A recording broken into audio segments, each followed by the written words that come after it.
Hello दोस्तों, नमस्ते।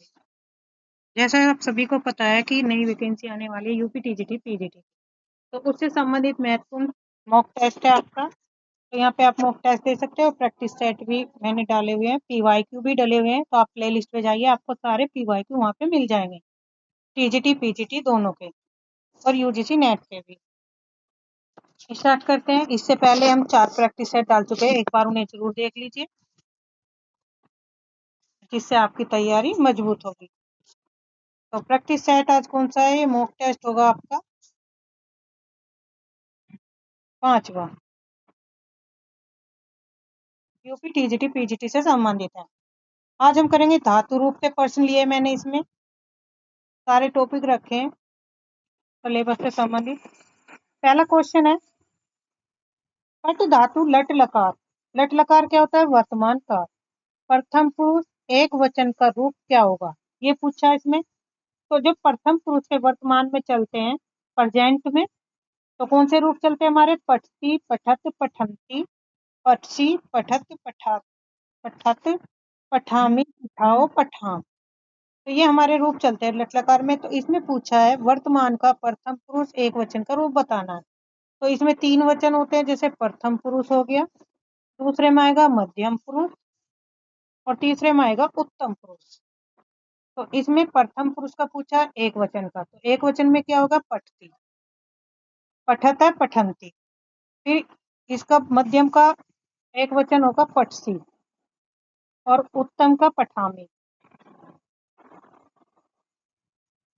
तो ये रूप इसके अकॉर्डिंग चलेंगे। तो अब इसका आंसर क्या होगा? राइट आंसर है ऑप्शन ख, पठती, पठत, पठंती, पठसी, पठत, पठत, पठामी, पठाओ, पठाम। और यहाँ पे हो जाता है एक वचन, द्विवचन और बहुवचन। इसी प्रकार इसके हैं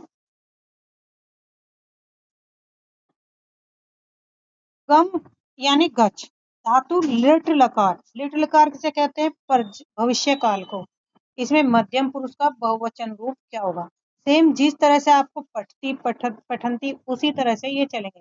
पठस्यत, पठस्यति, पठस्यति, पठस्यत, पठस्यन्ति, पठस्यसि, पठस्यत, पठस्यत, पठस्यामि, पठस्याओ, पठसाम। तो दूसरे का सही क्या आंसर होगा बताइए? भविष्य काल, फ्यूचर टेंस का बहुवचन होगा ऑप्शन है गमस्यत।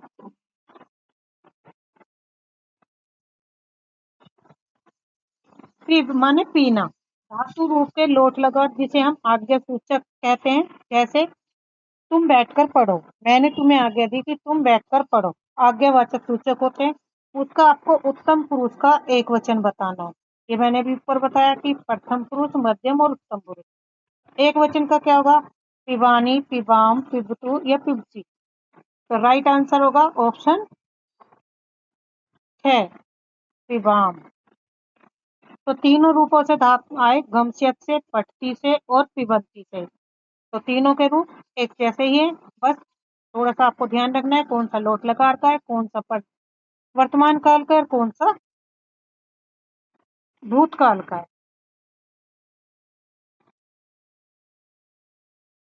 शब्द रूप है पर्सन। बालक शब्द के तृतीय विभक्ति एक वचन का रूप क्या होगा? बालकाय, बालकेन, बालकात या बालके। तो बालक के रूप चलते हैं जैसे, तो इसमें होगा आपका एक वचन का एक रूप। चौथे का सही राइट आंसर है ऑप्शन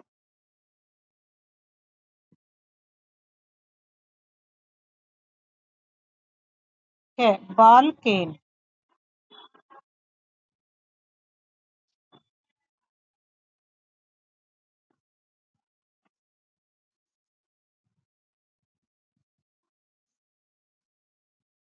तीसरे में क्या बताया मैंने? पिबानी, पिबाम, पिबंतु, पिपसी। तो धातु लोट लकार का है। अच्छा, इसमें जो हमारा सही राइट आंसर होगा तीसरे का पिबानी होगा। पिबानी, शायद मैंने ख बोल दिया है। तो तीसरे का पिबानी। शब्द रूप बालक के तृतीय विभक्ति एक वचन का रूप क्या होगा? चौथे का सही राइट आंसर है बालके। नदी शब्द का प्रथमा विभक्ति बहुवचन का रूप क्या होगा? प्रथम विभक्ति का बहुवचन बताना है। नद्य, नद्यौ, नदय, नदीषु। पांचवे का सही राइट आंसर है नद्य। तत् माने वह, ये सर्वनाम शब्द पुल्लिंग प्रथमा विभक्ति से संबंधित एक वचन है। तौ, ते, सह, तम। तो छठे का सही राइट आंसर होगा ऑप्शन ग, सह। काव्य शास्त्र से संबंधित क्वेश्चन है यहाँ पे। विभावानुभाव व्याभिचारी संयोगादर्श निष्पत्ति रस सूत्र के इस मूल प्रतिपादक आचार्य कौन है? जो ये सूक्ति दी गई है इसके आचार्य कौन है?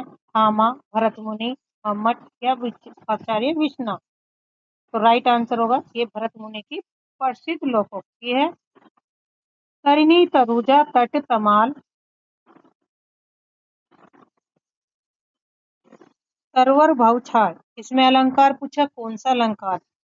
यमक, उपमा, अनुप्रास या श्लेष। तो राइट आंसर होगा अनुप्रास। यहाँ पर अनुप्रास अलंकार वहां होता है जहाँ पर एक वर्ण की बार बार आवर्ती हो, वहां पर क्या होता है? अनुप्रास अलंकार। जैसे इसमें तय वर्ण की बार बार आवर्ती हो रही है तो यहाँ पे होगा अनुप्रास अलंकार। निम्नलिखित में से कौन सा मात्रिक अर्धसम छंद है? चौपाई है, दोहा है, रोला है, कुंडलिया। तो राइट आंसर होगा दोहा। दोहा के पहले और तीसरे चरण में कितनी मात्राएं होती है? 13-13। दूसरे और चौथे में 11-11 मात्राएं, और इसे अर्धसम छंद कहा जाता है। प्रिय पति वह मेरा प्राण प्यारा कहाँ, दुख जलधि डूबी का सहारा कहाँ। इन पंक्तियों में कौन सा स्थायी भाव और रस है? ऑप्शन के विस्मय, अद्भुत रस, शोक करुण, रति श्रृंगार या निर्वेद।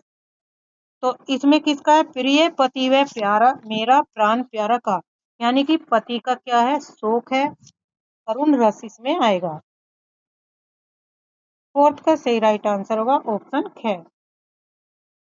शोक माने वियोग है उसका, पति के दुख में डूबी हुई, सहारा कहाँ? तो करुण रस। काव्य गुणों की संख्या आचार्य भरत मुनि और आचार्य दंडी ने कितनी मानी? पांचवे का सही राइट आंसर है ऑप्शन क। इन्होंने 10 संख्या मानी थी दोनों ने। यूपी टीजीटी पीजीटी में पीवाईक्यू से संबंधित क्वेश्चन है जो इस प्रकार है। कवि प्रिया रसिक प्रिया के रचनाकार केशव दास को कठिन काव्य का प्रेत किस आलोचक ने कहा? आचार्य हजारी प्रसाद द्विवेदी, डॉक्टर नगेंद्र, रामचंद्र शुक्ल या बाबू गुलाब राय। तो ये कथन था आचार्य रामचंद्र शुक्ल का। छठे का सही राइट आंसर है ऑप्शन ग। सातवां, निम्नलिखित में से कौन सा नाटक भारतेंदु हरिश्चंद्र का मौलिक नाटक नहीं बल्कि अनुदित नाटक है? भारत दुर्दशा, अंधेर नगरी, विद्या सुंदर, वैद की हिंसा, हिंसा ने भवती। सातवें का सही राइट आंसर है ऑप्शन ग, विद्या सुंदर। विद्या सुंदर क्या है? मौलिक नाटक नहीं है, अनुदित है। ये 1868 में प्रकाशित हुआ।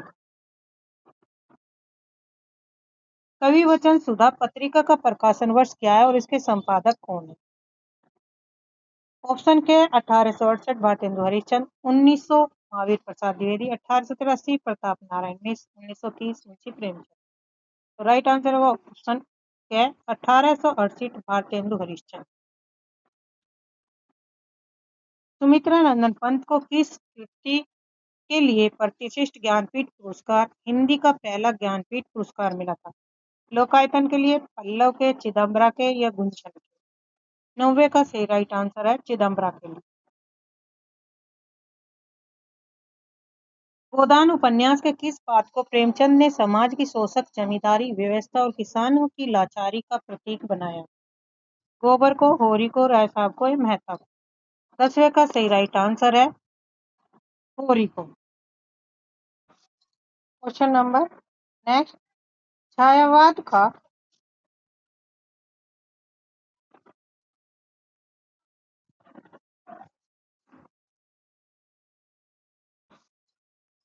छायावाद का सर्वमान्य समय काल कब से कब तक माना जाता है?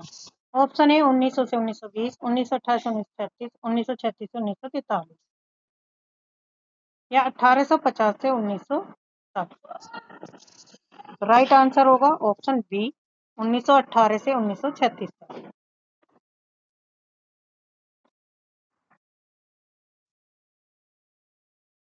छायावाद स्थूल के प्रति सूक्ष्म का विद्रोह, यह प्रसिद्ध कथन किस आलोचक है?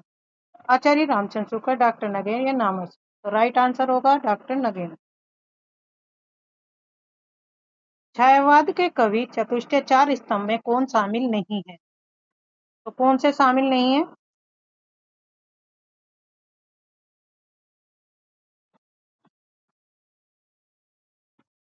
निराला है, महादेवी वर्मा है, माखनलाल चतुर्वेदी और सुमित्रा नंदन पंत। तो राइट आंसर हो माखनलाल चतुर्वेदी नहीं है, बाकी तीनों है। छायावाद की पहली रचना किसे माना जाता है जिसका प्रकाशन वर्ष 1918 में? आंसू को, पल्लव को या झरना को? तो राइट आंसर होगा झरना को।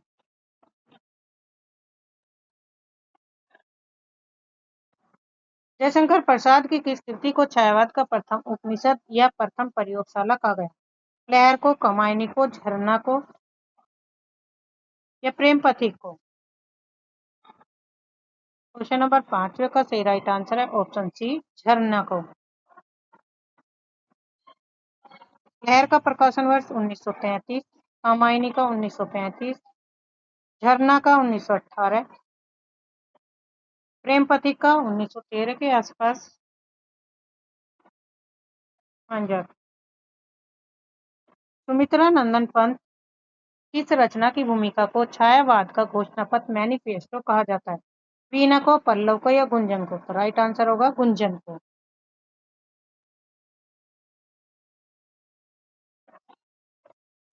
कामायनी महाकाव्य में कुल कितने सर्ग हैं? 12, 15, 18, 7? राइट आंसर होगा 15। कामायनी में इड़ा किसका प्रतीक है? मन का, बुद्धि का, हृदय का या श्रद्धा का? 8वें का सही राइट आंसर है ऑप्शन बी बुद्धि का। मुक्ति छंद के प्रवर्तक कौन माने जाते हैं जिनकी कविता जूही की कली को महावीर प्रसाद द्विवेदी ने सरस्वती में छापने से मना कर दिया? जयशंकर प्रसाद, सुमित्रा नंदन पंत, निराला? तो निराला को की कविता थी। निराला किस रचना को हिंदी साहित्य का प्रथम शोक गीत माना जाता है?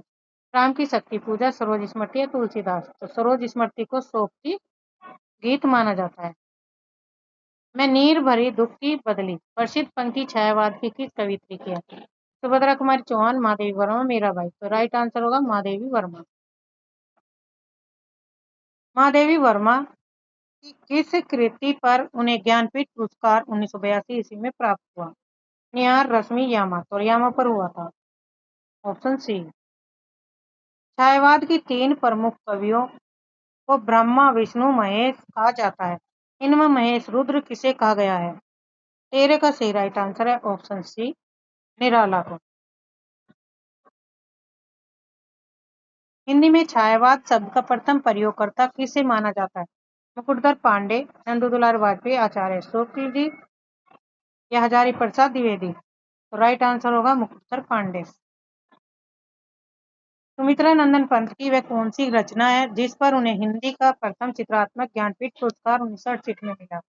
लोकायतन, चिदम्बरा, युगांत, कला और बूढ़ा चांद? 15 का सही राइट आंसर होगा ऑप्शन बी चिदम्बरा के लिए।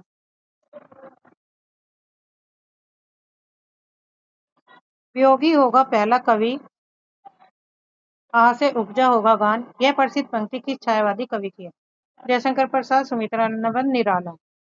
16 का सही राइट आंसर होगा ऑप्शन बी सुमित्रा नंदन पंत की ये पंक्तियां। निराला की किस लंबी कविता को छायावाद और प्रगतिवाद की संधि रेखा महाकाव्य तक रचना न माना जाता है? बादल राग, राम की शक्ति पूजा, सरोज स्मृति? राइट आंसर होगा राम की शक्ति पूजा को।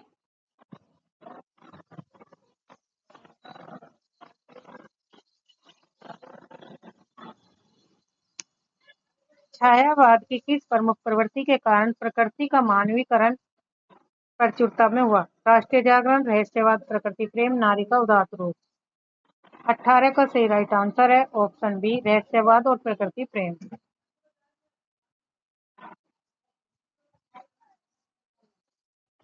जयशंकर प्रसाद की किस विरात्मक रचना को हिंदी का मेघदूत कहा जाता है? लहर, आंसू, झरना। राइट आंसर होगा आंसू। महादेवी वर्मा के काव्य में किस दर्शन की प्रधानता है? शैव दर्शन की, बौद्ध की, अद्वैतवाद की। 20 का सही का राइट आंसर है बौद्ध दर्शन की। कामायनी का प्रथम सर्ग और अंतिम सर्ग क्रमशः कौन सा है? चिंता और आनंद। राइट आंसर होगा ऑप्शन ए। प्रकृति के सुकुमार कवि के नाम से किसे जाना जाता है? जयशंकर प्रसाद को, सुमित्रानंदन पंत, निराला या रामेश्वर शुक्लाचल। राइट आंसर होगा ऑप्शन बी, सुमित्रानंदन पंत को। निराला द्वारा रचित राम की शक्ति पूजा 1936 ईस्वी में मूल आधार कौन सा ग्रंथ माना जाता है? वाल्मीकि रामायण, रामचरितमानस, कृत्तिवास। तो राइट आंसर होगा राम कृत्तिवास रामायण बांग्ला भाषा। 23 का सही राइट आंसर ऑप्शन सी। 24 छायावाद के समर्थ आलोचक जिन्होंने छायावाद को सचंतावाद से जोड़कर उसकी महत्ता स्थापित की, वे कौन है? 24 का सही राइट आंसर है ऑप्शन बी, आचार्य नंदू दुलारे वाजपेयी। पंत जी ने छायावाद के अंत को घोषणा अपनी किस रचना के माध्यम से की? युगवाणी, युगांत या ग्रामीण। 25 का सही राइट आंसर है युगांत। यहाँ पे एक विस्तृत इसका कुंजी भी दी गई व्याख्या से 1918 1936 में। एक दो पॉइंट है, याद कर लीजिए, एग्जाम की दृष्टि से रखे गए हैं यहाँ पे। जो भी कोई डाउट होगा या कोई गलती हो जाती तो यहाँ पे दूर हो जाएगी। ठीक है, तो आप यहाँ से ये आंसर की भी देख सकते हैं वीडियो को रोक